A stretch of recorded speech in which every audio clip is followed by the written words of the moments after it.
Opa, já estamos de volta. Eu aqui num papo com a mulherada, rapaz. Ainda bem que avisaram que estava no ar. Legal. Quando a gente se encontra com pessoas legais, a conversa flui. Vamos falar sobre Família Acolhedora, que é um projeto que você já conhece. Nós tivemos aqui nesse... Acho que foi no começo do ano, né, Jonas? Acho que no primeiro semestre, o pessoal de Apiúna, o projeto já está funcionando, já está em andamento. E agora existe essa possibilidade de também ser aplicado em Rio do Sul. Para falar desse e outros assuntos relacionados também, estou aqui recebendo a nossa psicóloga de plantão, a Mari Fichter, que é psicóloga também do Lar das Meninas. Prazer te ter aqui, querida Mari. A Silvânia Floriano Miller, psicopedagoga do Lar. É isso? Isso Tudo mesmo. bem contigo? Tudo certo? E a Priscila Nicoladelli, que é psicóloga do CREAS. É isso? Isso mesmo. Bom dia, Priscila. Tudo bem contigo? Bom dia, tudo certo? tudo bem. No microfone, querida. Bom dia. Bom dia. Tudo bem contigo? Tudo ótimo. Tudo certo. Vamos começar a falar do Família Acolhedora. Quem assistiu vai lembrar um pouco disso, mas bem provável que não tenha total conhecimento. Esse projeto Família Acolhedora já está em funcionamento? Vai estar em funcionamento ou é apenas uma ideia que quer se implantar em Rio do Sul? Na verdade, né, toda a rede tem discutido a necessidade de implantação de outras modalidades de acolhimento para crianças e para adolescentes no município de Rio do Sul. Certo. Que Rio do Sul já é um município de médio porte, né? Hoje a gente conta com uma modalidade de acolhimento, que é o abrigo, que é na verdade até as meninas estão aqui, que são trabalhadoras do abrigo, né? E a gente vem discutindo essa possibilidade para nos próximos anos, é claro, com diagnóstico, né, levantando as necessidades, as demandas, a realidade, e está contando também com essa possibilidade de ter o Família Acolhedora no nosso município. Qual seria a grande diferença, já que contamos com um abrigo, com uma estrutura, com profissionais, com uma longa história de acolhimento e trabalho junto com essas crianças, qual seria a grande diferença para a melhoria nesse trabalho com a implantação do Família Acolhedora? A primeira grande questão é que quando se aplica a medida protetiva, né, que a família ela não está conseguindo dar conta de cuidar e proteger, da gente ter mais opções que podem ir de acordo com o perfil daquela criança e daquele adolescente, da gente avaliar qual seria a melhor modalidade. Então a gente pode ver se seria o abrigo ou também a possibilidade de acolhimento numa família. Quando é para o abrigo, ele é para um espaço institucional. E na família acolhedora é para uma família que foi selecionada, ela foi cadastrada, foi capacitada. E o acolhimento acontece em família, então proporciona a convivência familiar. Certo. E geralmente, né, então o que é as diretrizes trazem? Assim, a gente conta, de acordo com o porte do município, a gente pode ver que tem vários municípios que estão aderindo ao Família Acolhedora, né? Principalmente ali nos primeiros anos de vida, porque é muito significativo você ter essas referências de parentalidade, né? Esse adulto que media, a questão de que tu vai construindo a subjetividade, os primeiros anos são muito importantes, porque ela é mais indicado para crianças pequenas, mas tem municípios que estão fazendo a experiência com adolescentes e que está sendo bastante exitoso também, com relação ao acolhimento de adolescentes. Porque você consegue, às vezes, ter uma intervenção mais individualizada nas necessidades daquela criança e daquele adolescente. O que precisa ver bem é que a família acolhedora ela não vai fazer o processo de adoção. Ela é uma família que tem que entender o seu papel, porque ela é passageira na vida dessa criança e melhor ainda se ela for significativa, né? Porque existe sim o apego, existe os vínculos, mas ela tem que entender o seu papel, que ela está proporcionando aquele espaço de proteção por um período de tempo, até que aquela criança e aquele adolescente ou retornem para sua família de origem, ou para a sua família extensa, ou sejam encaminhados para uma família substituta daí por meio de adoção. Legal. Deixa eu fazer uma pergunta para a Mari. Ô, Jonas, liga o ar-condicionado condicionado, que o negócio está esquentando aqui. Não é só a conversa, mas a temperatura, você está com o ar desligado. Dá uma ligadinha lá para a gente. Essa colocação da Priscila é exatamente em cima daquilo que nós conversávamos com o pessoal de Apiúna que esteve aqui, onde o projeto já está em andamento.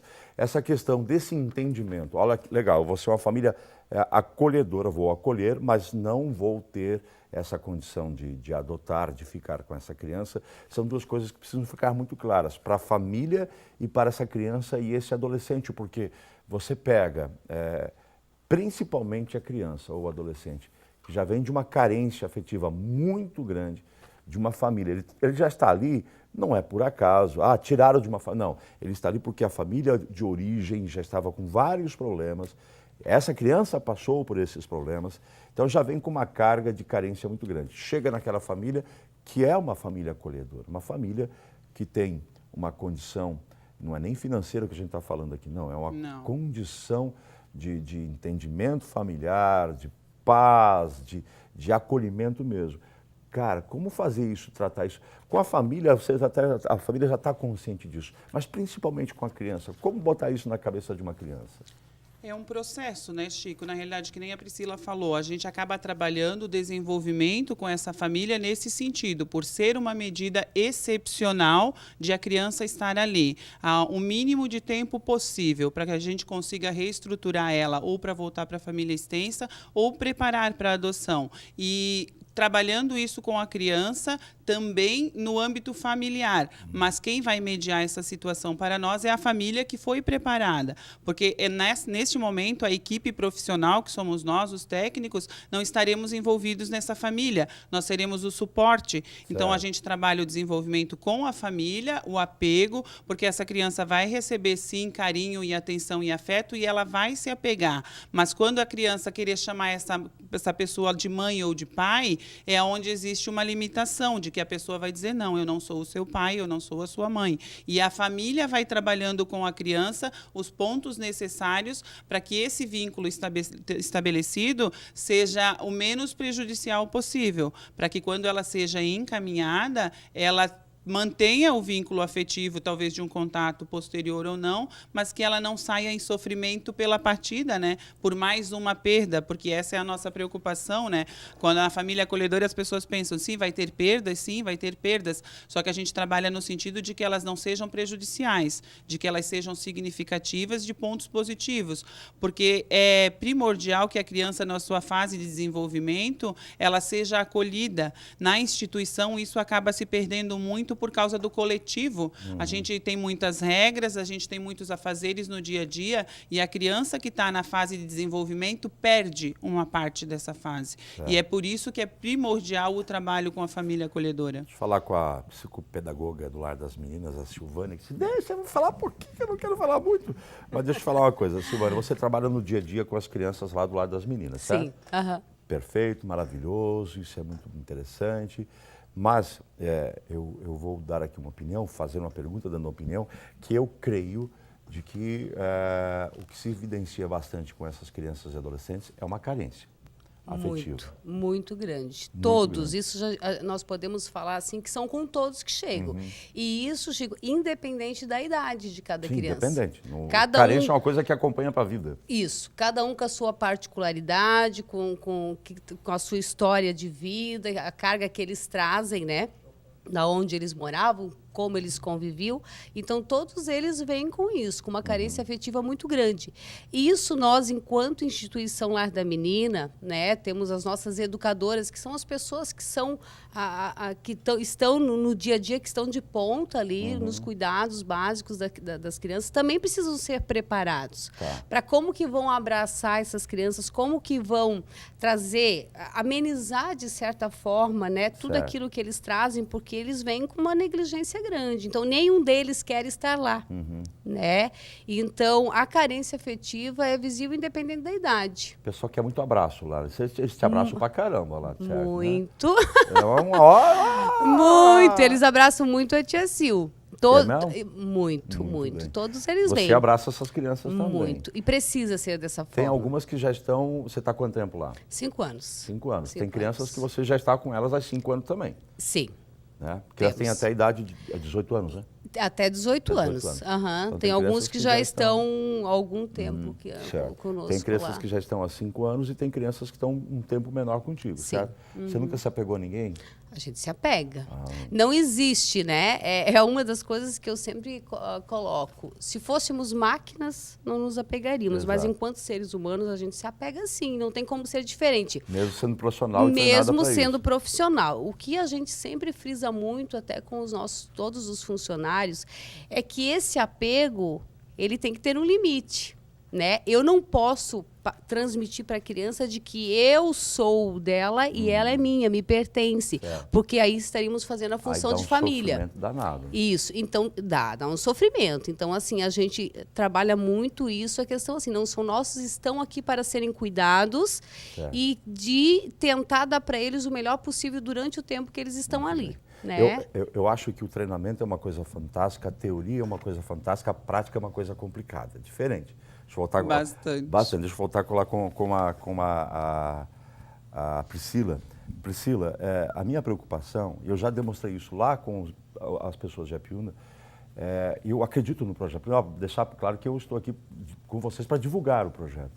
A minha preocupação é essa, é com a família que vai acolher, já tem uma preparação, já são adultos, já tem um núcleo familiar formado, etc. e tal.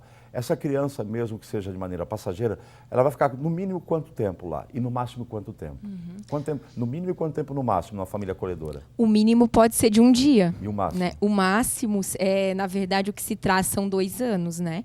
Mas as situações também podem ser reavaliadas. Vamos no máximo, então. No mínimo um dia, beleza. Oi, tchau. Máximo, oi.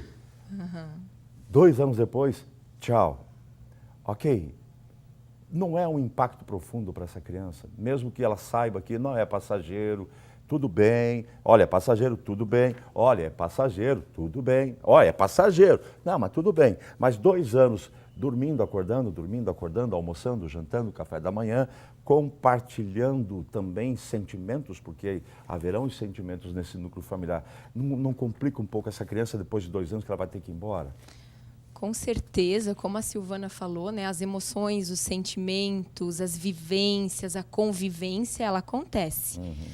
As famílias, elas precisam ser realmente bem selecionadas, né? Existem alguns critérios, né? E como eu falei, a questão da qualificação para que a gente entenda o papel, né, nesse momento, o seu papel nesse momento para ser uma alternativa à instituição. Certo. A gente cria vínculos significativos, e ainda mais com crianças pequenas, né? E pessoas vêm e vão a todos os momentos na nossa vida. Certo. A gente adota pessoas em todos os contextos, né? Da nossa vivência. Isso acontece também com os nossos filhos biológicos, né? Porque mesmo na família, eles não são da gente. A gente não é, né? A gente tem aquela referência de aonde buscar, aonde ir, mas eles vêm, cada um constrói. E eu penso que o que é mais significativo é que se esse período ele for benéfico, ele me dá referências positivas de família e contribuir no processo de planejamento futuro daquele ser humano. Saindo dali, ele vai para um outro contexto familiar, né? Ele muda de casa. Vamos a algumas experiências. Vamos lá. A criança tem 8 anos. Vamos criar uma criança. Ela tem 8 anos, foi retirada da sua família de origem por vários motivos, etc. e tal. Está aqui na família acolhedora, ela tem 8 anos, ela vai ficar... E essa vai ficar no máximo 2 anos. Né? Então ela vai sair com 10 anos de lá. Ela vai ter que sair de lá com 10 anos, porque no máximo 2 anos, é isso? E ela vai para onde? Para outra família? O objetivo é que nesses 2 anos a situação com relação à família dela tenha sido resolvida. Se não for? Se não for, é para uma família que tem a intenção de adotar. E se não aparecer essa família? De fazer a adoção. Daí, por isso, que quando são essas crianças que não têm muita perspectiva de retorno, talvez o abrigo seja a alternativa. Aí ela sai de lá e ia para um abrigo. A gente não pode pensar em modalidades exclusivas. Talvez ela não saia de lá, talvez ela nem teria ido para a família acolhedora. Porque o que a legislação, a literatura traz é que é mais indicado para aquelas crianças e para aqueles adolescentes e que tenham uma possibilidade de retorno para a família. Então, é traçado um plano, porque a família acolhedora, além de acolher a criança, ela vai ter interação com a família de origem também. Ou seja, essa criança não vai por acaso essa família.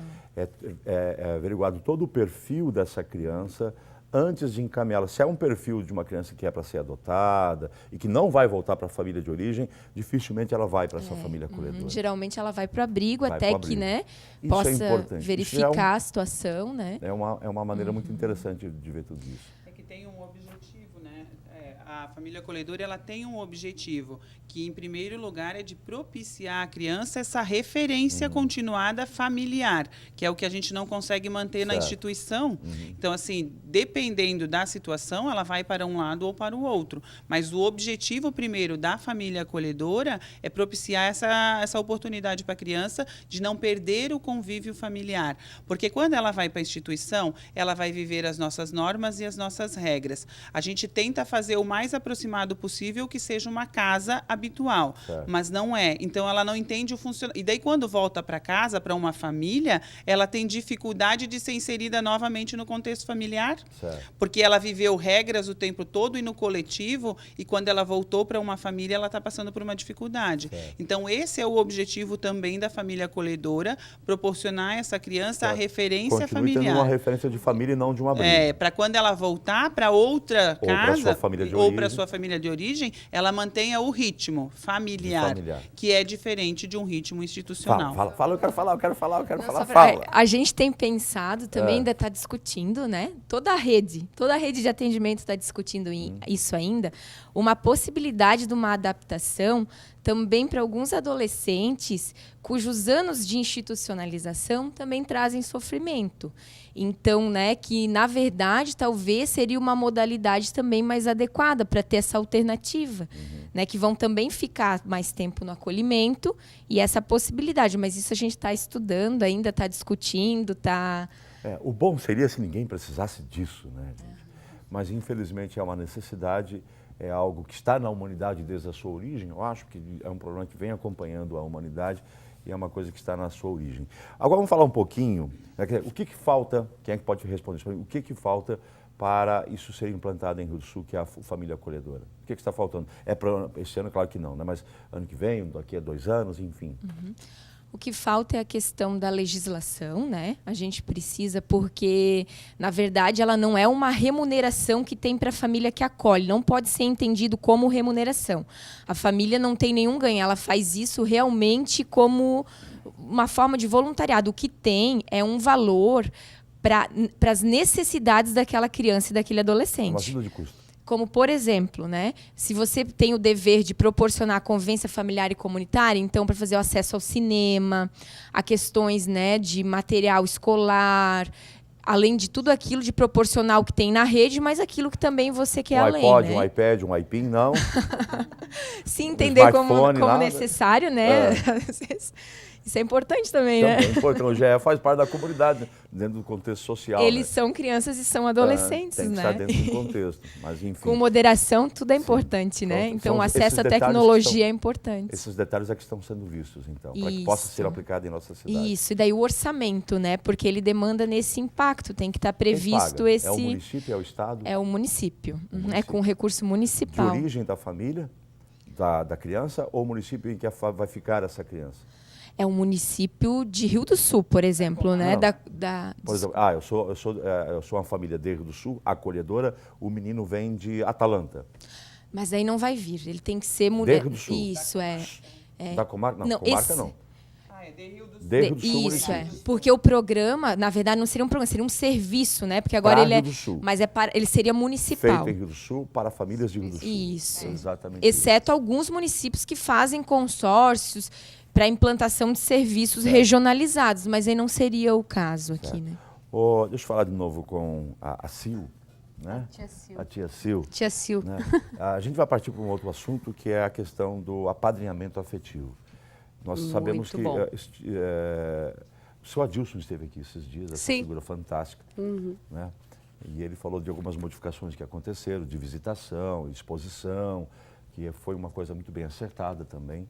É muito interessante e acertada, mas as crianças precisam de afeto, não só de quem está lá praticando a sua profissão, mas também elas precisam ter o contato. E aí vem o apadrinhamento afetivo. O que é o apadrinhamento afetivo de crianças e adolescentes?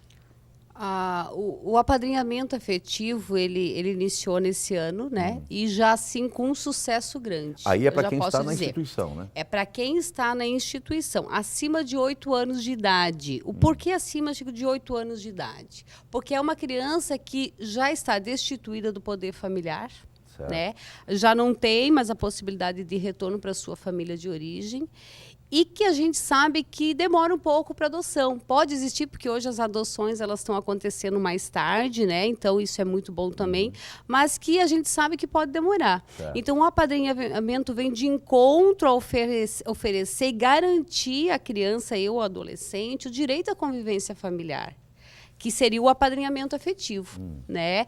E nós temos já experiência, então nós podemos falar de que isso tem sido muito positivo, porque o que os padrinhos fazem? Os padrinhos nos ajudam, eles nos ajudam a educar aquela criança que está lá dentro, aquele adolescente, eles nos dão suporte, né? Para que essa criança, além do direito à convivência familiar, que ele sai nos finais de semana, ele vai passear com o padrinho, com a madrinha, ele pode ir por um shopping, ele tem a liberdade, e a gente presencia muito isso, assim, ó, principalmente com os adolescentes. Certo. Que eu sempre digo assim, é muito difícil o adolescente passar a adolescência numa instituição. Porque enquanto que os outros adolescentes vão e voltam, que a gente sabe que por mais que o pai e a mãe monitorem, controlam, é diferente. Eles têm a liberdade também. Então, eles são bastante privados dessa liberdade. Então, quando eles estão na casa dos padrinhos, eles têm essa liberdade. Vigiados, supervisionados pelos padrinhos, sim, mas acabam tendo essa liberdade maior. E é uma das coisas bem interessantes que nós temos hoje, crianças que saem, adolescentes já também. E quando a gente tem alguma coisa que não está legal, por exemplo, lá na escola, vamos chamar o padrinho vem e conversa junto. E surte um efeito muito maior do que quando é a gente falar. Né? Agora, esse laço de padrinho, ele é para a vida? Porque, por exemplo, os meus filhos têm os seus padrinhos, a gente sempre escolhe o padrinho errado. Cara... É sério isso. Às vezes se fizer sim, uma pesquisa, às vezes sim. Não, se fizer uma pesquisa, né, você vai ver que na maioria das vezes, hoje talvez tenha mudado, mas a gente escolhe muito errado nossos padrinhos. A gente vai por amizade, a gente vai porque é o namorado da minha irmã, porque não sei o quê. Quando vê, some tudo. E o padrinho, já tradicionalmente o padrinho, que é aquele do momento religioso, né, ele tem uma importância muito grande, porque essa é a função do padrinho. É apadrinhar, é estar, é acompanhar essa criança em todas as fases de sua vida. É um cargo para a vida toda, né? Então, E é isso mesmo, porque o que é aí também é para a vida toda? É para a vida toda. Os padrinhos passam a ser uma referência para aquela criança e adolescente por uma vida inteira. Certo. Né? Temos adolescentes com 16 anos apadrinhados que não vê a hora de chegar, não vem a hora de chegar na sexta-feira que vão para casa do padrinho. Aí agora a gente vai ter a experiência, né, do Natal, porque é algo muito difícil. E é diferente porque eles sabem que não é pai e mãe, e é padrinho. Eles sabem, é padrinho. E eles encaram isso com bastante tranquilidade. E eles obedecem muito esse padrinho, essa madrinha. Então, aquilo que a gente, às vezes, enquanto que está lá, porque nós somos as pessoas que estão direto no dia a dia com ele. Nós somos as pessoas chatas que cobram, né?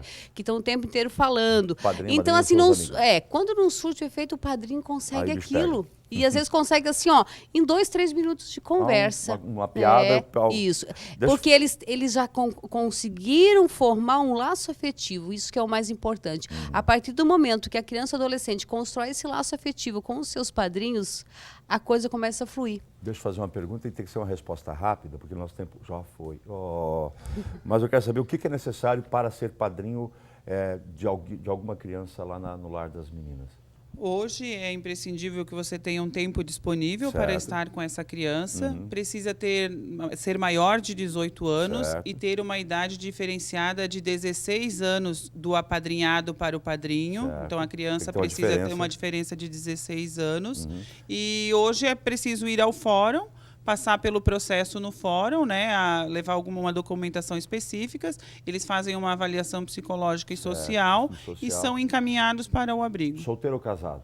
Tanto faz, independe. Assim, é dessa disposição do tempo mesmo, de você estar aberto, porque vem muito de encontro à família acolhedora. Quantas vezes por mês você fica com essa criança? Todos os finais de semana ou Se você tiver disponibilidade. Depende você vai passar padrinho. os fins de semana, férias, feriados, vai participar dos eventos escolares. É assim, ó, é a tua disponibilidade. É uma responsabilidade. Baita responsabilidade. Isso. Já está em funcionamento, ela falou, já funciona, é legal. Já. eu quero, eu vou no Lar das Meninas ou vou no fórum? No fórum. Hoje precisa procurar o Primeiro fórum. fórum. Eu quero ser padrinho. Isso, a vara da Eu infância. quero ser madrinha. Isso, comunica que você quer ser padrinho ou madrinha, passa pelo processo e depois eles encaminham para a gente para fazer. E nós trabalhamos em conjunto daí. Essa aqui é... Não, essa família, esse é o da família acolhedora, né? Que a gente falou antes. Que é um projeto... Porque nós temos, além do apadrinhamento afetivo, Chico, que é bem importante só nós colocarmos rapidinho aqui, que são as outras modalidades de apadrinhamento. Quais são? Eu não tenho, por exemplo, assim, eu quero apadrinhar uma criança, mas eu não tenho a disponibilidade de tempo. Mas eu tenho recurso, que eu tenho uma empresa, um recurso que eu posso ir lá e promover um curso para essas crianças ou para aquela criança específica. É um padrinho financeiro. Financeiro. Muito Então bem. tem... É o padrinho provedor que a gente fala. Provedor. Isso. Que é um um suporte. bom nome. É o paidrinho. Isso. Como é que é o... Um patrocínio, na verdade é Um patrocínio, tá. mais ou menos E isso. vale também, é bem importante. Tá certo, então. Meninas, a gente volta no ano que vem, porque esse ano já acabou. que vem. Mas para falar dos padrinhos, pode ser? Pode ser dos ser. padrinhos? Pode Podemos ser. marcar para o ano que vem, que é Com muito legal. certeza. Acho que é uma ideia que merece ser divulgada. Divulgado. E ser E levada até adiante, porque que a é gente bem mais... tem uma necessidade muito muito grande, grande, Chico, né? uma demanda muito grande hoje de adolescentes na instituição e à espera de um padrinho. Então, Esperando. Já fica para o ano que vem a volta de você para falar Combinado. do apadrinhamento, beleza? Sim. Combinado? Obrigado. Agradeço. Obrigado. Feliz Natal, feliz Ano Novo, Dia Obrigada dos Pais, Dia das igualmente, Mães. Chico. Essas coisas. Boas festas. Também vai ser, com certeza. Gente, faz o seguinte, voltamos amanhã, quinta-feira, dia 30, último dia do mês de novembro. Até lá, tchau.